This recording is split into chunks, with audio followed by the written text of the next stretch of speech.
So further గా మళ్ళీ elections కి పోటీ పడడానికి రెడీగా ఉన్నాం మేము అని చెప్పేసి అంటున్నారు వైఎస్ఆర్సీపీ వాళ్ళు, రోజా కానీ వీళ్ళందరూ. సో మీరేమనుకుంటున్నారు? రెడీగా ఉన్నాం మేము కూడా ఫైట్ చేయడానికి. నాకు తెలిసి ప్రజలు మళ్ళీ వాళ్ళని ఆదరిస్తారని అయితే నేను అనుకోవట్లేదు. ఎందుకంటే జగన్మోహన్ రెడ్డి ఒక 5 సంవత్సరాలు పరిపాలిస్తే 30 ఏళ్లలో ఎంత డ్యామేజ్ చేయాలో ఆంధ్రప్రదేశ్ రాష్ట్రాన్ని కోలుకోలేని దెబ్బ కొట్టాడు. Jagan is a politician, is a political terrorist. అయినా కానీ కొంతమంది వెనకాల భజన చేస్తూ ఉంటారు, అంటే పెయిడ్ బ్యాచ్ అంటారా వాళ్ళందరూ? 2029 ఎలక్షన్స్ కి, జమిలీ ఎలక్షన్ రాబోతున్నాయి 2029లో. ఎలక్షన్స్ టైమ్స్ కి జగన్మోహన్ రెడ్డి వైఎస్ఆర్ కాంగ్రెస్ పార్టీ అనేది కనుమరుగైపోతుంది. రాజశేఖర్ రెడ్డిని లిటరల్ గా చంపించేసింది Jaganmohan.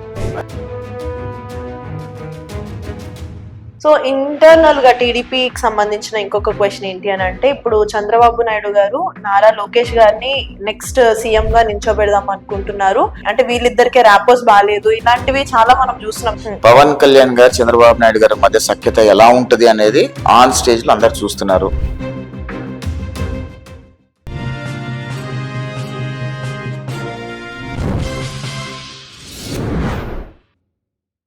Hi hello viewers, welcome to social post TV. నేను మీ శ్వేత. సో ప్రస్తుతం మనతో పాటు ఉన్నారు గ్రేటర్ వాషింగ్టన్ తెలుగు కల్చరల్ సంఘం బోర్డ్ ఆఫ్ డైరెక్టర్ యష్ బదులూరి గారు.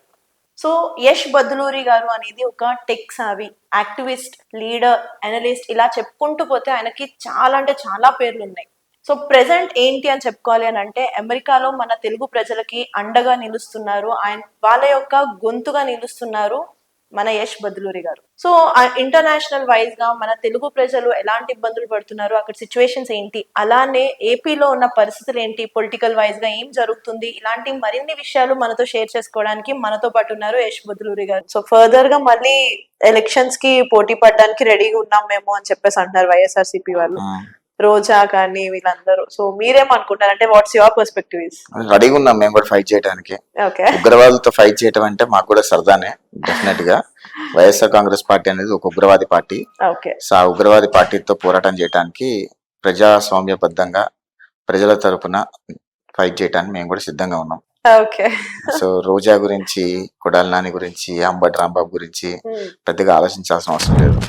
ప్రజలు వాళ్ళకి తీర్పు ఎలా ఇచ్చారో మనం చూసాము. వాళ్ళకు బఫూన్స్ గా చిత్రీకరించారు ఆంధ్రప్రదేశ్ రాష్ట్ర ప్రజలు. అయినా కానీ ఏంటో ఎగిరెగిరి పడతారు, ఎందుకు అలా? అండ్ మీరు అన్నారు ఇప్పుడు బఫూన్స్ లాగానే క్రియేట్ చేశారు, అంటే వాళ్ళకున్న క్యాలిబర్ ని వాళ్ళే డిగ్రేడ్ చేసుకుంటూ వస్తున్నారు. వై? అయినా కానీ కొంతమంది వెనకాల భజన చేస్తూ ఉంటారు, అంటే పెయిడ్ బ్యాచ్ అంటారా వాళ్ళందరూ? ప్రతి దగ్గర ఉంటారమ్మా. ఇట్స్ నాట్ ఓన్లీ వాళ్ళ దగ్గర కాదు. సో నోరు బాగుంటే ఊరు బాగుంటది అంటారు. ఎగ్జాక్ట్లీ. సో రోజా నోరు ఎంత దరిద్రంగా ఉంటుందో మనకు తెలుసు. అంబటి రాంబాబు నోరు ఎంత దరిద్రంగా ఉంటది, కొడాలి నాని ఎంత నోరు ఎంత దరిద్రంగా ఉంటుందో మనం చూసాము. సో వాళ్ళు మాట్లాడిన మాటలకి ఆంధ్రప్రదేశ్ రాష్ట్ర ప్రజలు ఏ రకంగా తీర్పిచ్చారో మనం చూసాము. నాకు తెలిసి ప్రజలు మళ్ళీ వాళ్ళని ఆదరిస్తారని అయితే నేను అనుకోవట్లేదు.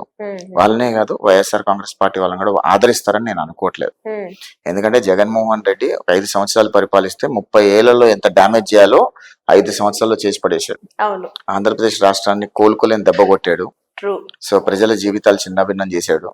ప్రజలందరికి కూడా ఒక ఐడియా ఉంది, జగన్మోహన్ రెడ్డి మళ్ళీ గెలిస్తే ఏమవుద్ది అని ఒక ఐడియా ఉంది. కాబట్టే ఈసారి జగన్మోహన్ రెడ్డిని చంపబాగలు కొట్టి 11 సీట్లు ఇచ్చి మూలు కూర్చోబెట్టినా ఇంకా సిగ్గు లేకుండా మళ్ళీ ఇంట్లో అసెంబ్లీ సెట్ వేసుకుందాం అనుకుంటున్నాడు జగన్. మొన్న ఒక స్టాండప్ కామెడీలో చూసాను నేను, మన చంద్రబాబు నాయుడు గారు ఒక విజనరీ లీడర్ అని అంటే తెలియదు, ఆయన ఇలా ఇలా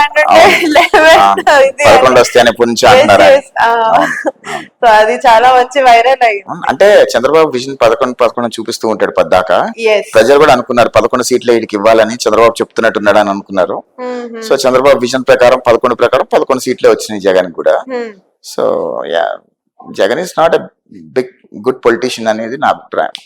is more than a politician, is a political terrorist. So అంటే ఆయన ఇప్పుడు ఊరూరు తిరిగి ప్రచారం స్టార్ట్ చేస్తున్నాడు, ఇప్పుడు నుంచి ఏదో సాధిద్దాము అని అనుకుని.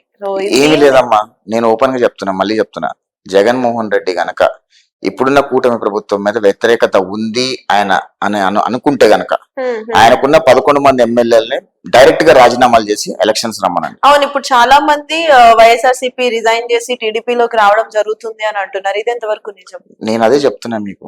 జగన్మోహన్ రెడ్డి అనే వ్యక్తి ఒక రాజకీయ ఉగ్రవాది అని వైఎస్ఆర్ కాంగ్రెస్ పార్టీకి సంబంధించిన నాయకులు కార్యకర్తలే భావిస్తున్నారు. అవును. కాబట్టే జగన్మోహన్ రెడ్డి కూటర్లో ఉండడానికి ఇష్టపడట్లేదు. 2029 ఎలక్షన్స్ కి, జమిలీ ఎలక్షన్ రాబోతున్నాయి 2029లో, ఎలక్షన్స్ టైమ్స్ కి జగన్మోహన్ రెడ్డి వైఎస్ఆర్ కాంగ్రెస్ పార్టీ అనేది కనుమరుగైపోతుంది. ఆ పార్టీలో ఉన్న నాయకులందరూ కూడా వివిధ పార్టీలోకి చేరిపోతారు. జగన్మోహన్ రెడ్డి అనే వ్యక్తి రాజకీయ నాయకుడు కంటే కూడా రాజకీయ ఉగ్రవాదిగా ముద్రయబడ్డాడు. ఒక రాజకీయ నాయకుడు, భారతదేశ చరిత్రలో మొట్టమొదటి రాజకీయ నాయకుడు. అలాంటి పనికిమాలిన రాజకీయ నాయకుడిని ఏ రాష్ట్రం కూడా ఒప్పుకోదు. ఓకే. సో ఇంటర్నల్ గా టీడీపీకి సంబంధించిన ఇంకొక క్వశ్చన్ ఏంటి అని అంటే, ఇప్పుడు చంద్రబాబు నాయుడు గారు నారా లోకేష్ గారిని నెక్స్ట్ సీఎం గా నించోబెడదాం అనుకుంటున్నారు. సో ఇంటర్నల్ గా పవన్ కళ్యాణ్ తోటి వీళ్ళిద్దరి మధ్యనే సమ్ పాలిటిక్స్ నడుస్తుంది. అంటే వీళ్ళిద్దరికి ర్యాపోస్ బాగాలేదు, ఇలాంటివి చాలా మనం చూస్తున్నాం. యూట్యూబ్ ఓపెన్ చేస్తే సగం ఇవే ఉన్నాయి. సో ఇది ఎంతవరకు నిజం అంటారు? యూట్యూబ్ లో మీరు చూసేది పావలా ఉంటే 10 రూపాయలు రాస్తారు. ఎగ్జాక్ట్లీ. తమ్నేల్ ఒకటి ఉంటుంది, లోపల కంటెంట్ ఒకటి ఉంటుంది. కానీ జనాల్లో ఉండిపోయిన డౌట్ అయితే డౌట్ ఏం లేదమ్మా, వెరీ క్లియర్. పవన్ కళ్యాణ్ గారు చంద్రబాబు నాయుడు గారి మధ్య సఖ్యత ఎలా ఉంటది అనేది ఆన్ స్టేజ్ లో అందరు చూస్తున్నారు. ఓకే, వైసీపీ వాళ్ళు 10 చెప్తారు, ఏది వాస్తవం ఉండదు. నారా లోకేష్ అనే వ్యక్తి జనాల నుంచి వచ్చిన నాయకుడు. ఆయన యువగలం పాదయాత్రతో ఆయన చంద్రబాబు నాయుడు గారిని ముఖ్యమంత్రిని చేయాలనుకున్నారు. జగన్ రెడ్డికి లోకేష్ గారి డిఫరెన్స్ ఏంటో తెలుసా? జగన్ రెడ్డి అనే వ్యక్తి తండ్రిని చంపేసి ముఖ్యమంత్రి అయిపోదాం అనుకున్నాడు. రాజశేఖర్ రెడ్డిని లిటరల్ గా చంపించేసింది జగన్మోహన్ రెడ్డి. అది రిలయన్స్ వాళ్ళ మీద వేసేసారు. అప్పుడు ముఖ్యమంత్రి అయిపోదాం అనుకున్నాడు. అప్పుడు ముఖ్యమంత్రి కాలేకపోయాడు కాబట్టి వచ్చే ఎలక్షన్ లో బాబాయిని చంపేసి ముఖ్యమంత్రి అయిపోయాడు. మళ్ళీ ఎలక్షన్ లో తల్లిని చంపేసి ముఖ్యమంత్రి అయిపోదాం అనుకున్నాడు. తల్లి అమెరికాలో కూర్చుంది. ఆ సానుభూతి రాలా. లోకేష్ ఏంటంటే తండ్రిని అధికారంలో కూర్చోబెట్టడానికి యుగల పాదయాత్ర చేసి తండ్రిని అధికారంలో కూర్చోబెట్టాడు. ఒక పక్క జగన్ ఏమో తండ్రిని చంపేసి ముఖ్యమంత్రి అయిపోదాం అనుకున్నాడు. ఇటు పక్క లోకేష్ ఏమో తండ్రిని ముఖ్యమంత్రి పదవిలో కూర్చోబెట్టడానికి యుగల పాదయాత్ర చేసి తండ్రిని ముఖ్యమంత్రి పదవిలో కూర్చోబెట్టాడు. ఇది డిఫరెన్స్ లోకేష్ కి, అదే విధంగా జగన్మోహన్ రెడ్డి కూడా డిఫరెన్స్. ఇది నాయకులు అనే వాళ్ళు ఎలా ఉండాలంటే ప్రజల్లో నుంచి రావాలి. జగన్మోహన్ రెడ్డి తండ్రి అధికారం అడ్డు పెట్టుకొని నాయకుడిగా మారాడు. లోకేష్ అలా కాల. లోకేష్ ప్రజల మధ్యలోంచి వచ్చాడు.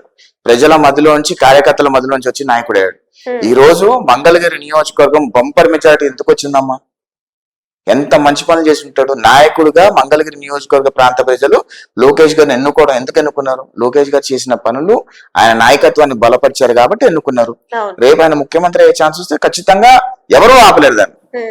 ఎన్ని రాజకీయ పార్టీలు ఏం వేసుకున్నా సరే ఆయన ముఖ్యమంత్రి అవ్వాల్సి వచ్చిన టైం వస్తే అయిపోతారు. It's nothing to do with. అప్పుడు పవన్ కళ్యాణ్ గారు అడ్డుపడతారా, అప్పుడు ఎవరు అడ్డుపడతారు అనేది అప్పుడు చూసుకోవాలి. రాజకీయ పరిణామాలు అప్పుడు చూసుకోవాలండి. ఏదైనా సరే జనాల యొక్క ఓటింగ్ మీద బేస్ అయి ఉంటుంది. జనాల యాక్సెప్టెన్స్ లేనిదే ఎవ్వరు ఏమీ చేయలేరమ్మా.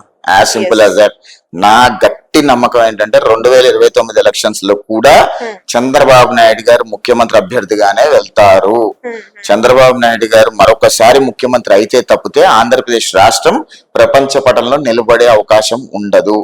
ఈసారి ఓడిపోతే గనక, మళ్ళీ చంద్రబాబు నాయుడు గారు ఓడిపోతే గనక ఆంధ్రప్రదేశ్ రాష్ట్రాన్ని మర్చిపోవచ్చు. కంటిన్యూస్ గా చంద్రబాబు నాయుడు గారు 10 years ముఖ్యమంత్రిగా ఉంటే ఆంధ్రప్రదేశ్ రాష్ట్రం తెలంగాణ రాష్ట్రాన్ని ధీటుగా డెవలప్ చేస్తారు.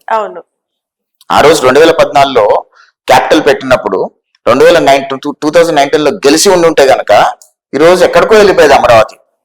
తెలంగాణకు ధీటుగా ఉండేది అమరావతి.